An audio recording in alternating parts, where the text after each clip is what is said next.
नमस्कार दोस्तों,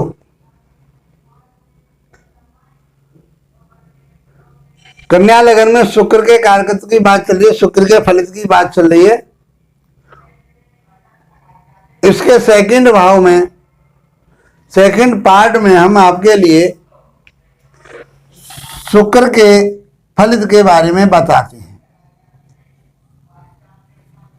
हमने पहले प्रथम भाव से लेकर के सप्तम भाव तक की चर्चा बहुत आसान तरीके से आपके सामने की और मैं समझता हूं कि आपके समझ में आई होगी, उस बात को समझ पा रही होगी। आप ज्योतिष को बहुत आसान तरीके से सीखिए। यदि आप शास्त्र के अनुसार उन चीजों को गुणा भाग लगा करके आप सीखते हैं, बोलते हैं, तो आपका फलित बहुत अच्छा आएगा। और हम एक ग्रह से ही सारा फलित नहीं कर पाते, उसके कारकत्व के आधार पर बताते हैं। हमने जो आपको ये बता रहे हैं लगन के अनुसार ग्रहों का फल, इससे आपको फलित करने में बहुत सहायता मिलेगी। इसी के आधार पर उन सब के कौन कौन सी लगन में कौन कौन से ग्रह, जैसे हमने यहाँ बता दिए कौन कौन से ग्रह शुभ हैं, कौन कौन से अशुभ हैं, कौन कौन से मारक हैं, कौन कौन से शम होते हैं, वो इनके आधार पर हम बता सकते हैं सभी ग्रहों के बारे में। तो एक आपका फल सब कुल मिला करके बहुत अच्छा फल होगा।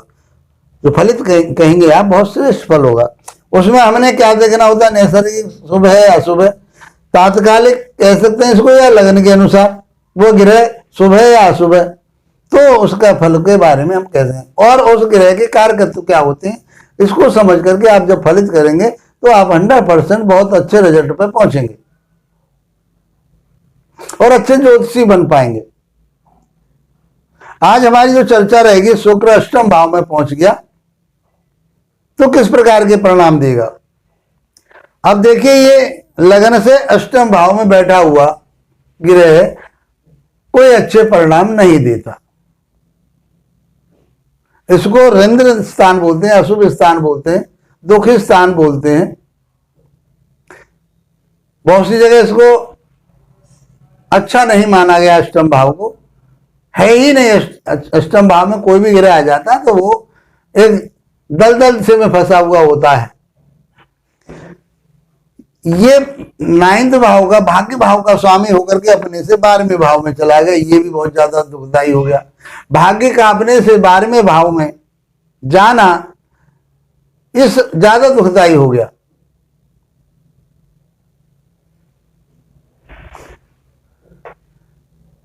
सेकंड भाव का, धन भाव का स्वामी अपने से सप्तम भाव में बैठा हुआ है तो धन तो उसको प्राप्त होगा, धन तो मिलेगा।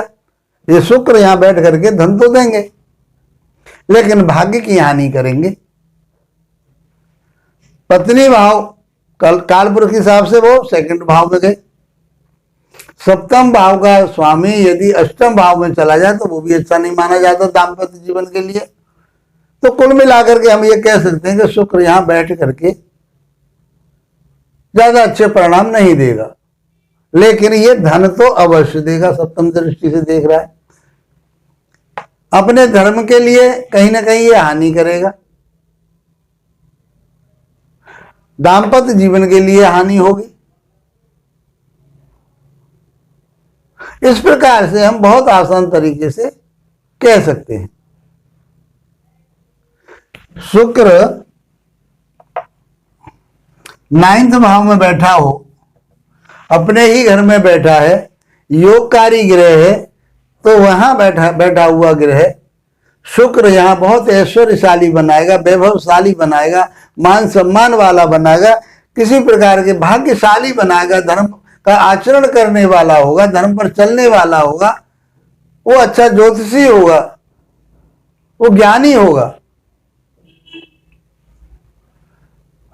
यहां से बैठ करके वह पराक्रम भाव को देखेगा, छोटे भाई बहनों के साथ तालमेल अच्छे होंगे, पराक्रम भाव को देख रहा है। वहां से जो कला है उसके पास, उसको देख रहा है। शौक मौज की जगह है वो, वहां पर उसको देख रहा है, तो उसमें ये आगे बढ़ चढ़ करके भाग लेगा, वो चीजें उसको प्राप्त होंगी।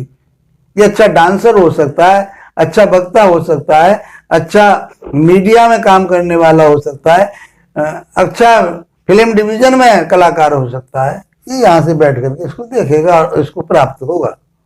कब प्राप्त होगा? जब इसकी दशा, अंतरदशा, प्रत्यंतर दशा आएगी तो ये अपना फल देगा।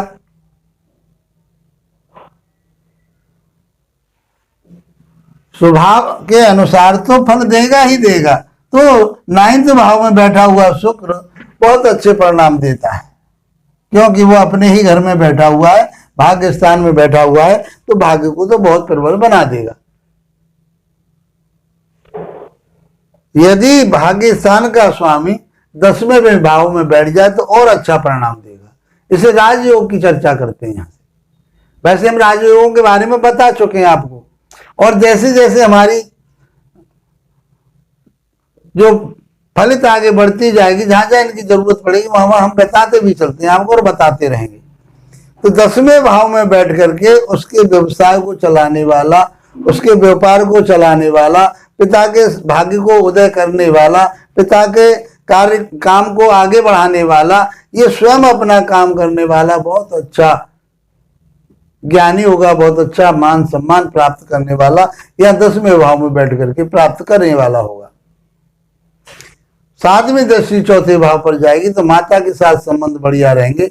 भूमि, भवन, वाहन, मकान, ऐश्वर्यशाली मकान, वैभव वाले मकान, लग्जरी लाइफ इसको जीने वाला होगा। यहां से कोई यहां से परेशानी इसके जीवन में नहीं आने वाली, बहुत अच्छा परिणाम देगा। यदि शुक्र 10वें भाव में बैठा है तो व्यक्ति को लग्जरी लाइफ जीता है वो जातक, किसी चीज की कोई कमी नहीं रहती। यदि शुक्र 11वें भाव में बैठा हो बहुत अच्छे परिणाम देगा। निरंतर आय उसकी बढ़ोतरी में होती रहेगी। भाग्य भाव से 3रे भाव में गया, अच्छा माना है, कोई बुराई नहीं है इसके लिए। यहां से बैठ करके संतान भाव को देखेगा, संतान के लिए अच्छा है। ये स्त्री ग्रह कहा गया है, स्त्री राशि में बैठा हुआ है, और ये स्त्री राशि को 5म भाव को देख रहा है, तो इसकी दशा अंतरदशा में कन्या जन्म होने की संभावना होगी। जब भी इसकी दशा अंतरदशा प्रत्यंतर दशा आएगी और शुक्र यहाँ 11वें भाव में बैठा होगा तो ये मान के चलिए कि उसके कन्या बेटी का जन्म होगा, लेकिन लाइफ उसकी बहुत अच्छी रहेगी।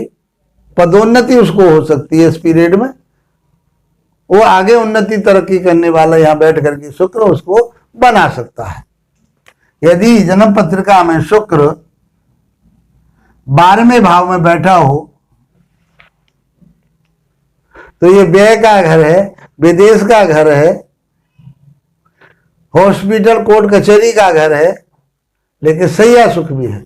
तो यहां बैठे हुए शुक्र को बुरा नहीं माना गया, क्योंकि सैया सुख की बात होती है, जीवन का सबसे बड़ा सुख होता है। तो यहां बैठ करके वो प्राप्त करेगा, विदेश जाकर के धन कमाएगा, और वो अपनी कामना के ऊपर अपने